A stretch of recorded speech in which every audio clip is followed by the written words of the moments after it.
Hi, welcome to my YouTube channel. శ్రావణ శుక్రవారం 3వ వారం కదండి.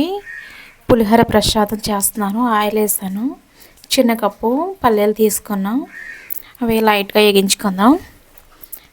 వేగినాయి కదా, తీసి పక్కన పెట్టుకుని అదే కప్తో శనగపప్పు తీసుకున్నాను నేను. పచ్చి శనగపప్పు, అది కూడా వేయించుకుందాం.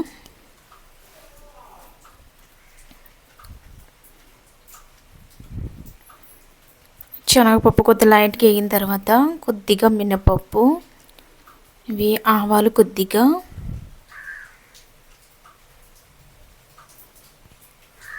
వేగినాయి కదా, తీసి పక్కన పెట్టుకుని పచ్చిమిర్చి సన్నగా తరిగానండి నేను. పచ్చిమిర్చి మామూలుగా పులుసులో కూడా వేసుకోవచ్చు, ఘాటు ఎక్కువ వస్తుంది, చిన్నపిల్లలు ఉంటే తినరు. ఇలా అయితే బాగుంటుంది తినటానికి.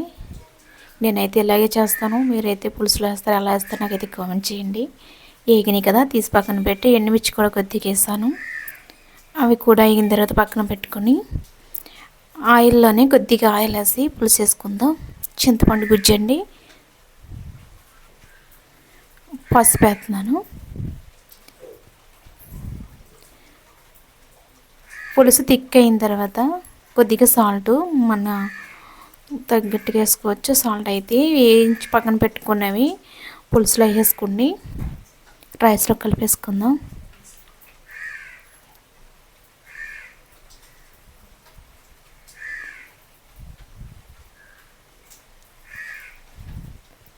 చింతపండు పులిహోర అండి, ప్రసాదం చేశాను.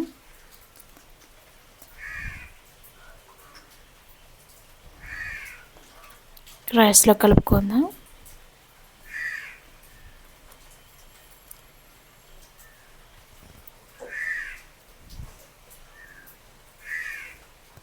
అయిపోయిందండి ప్రసాదం పులిహోర.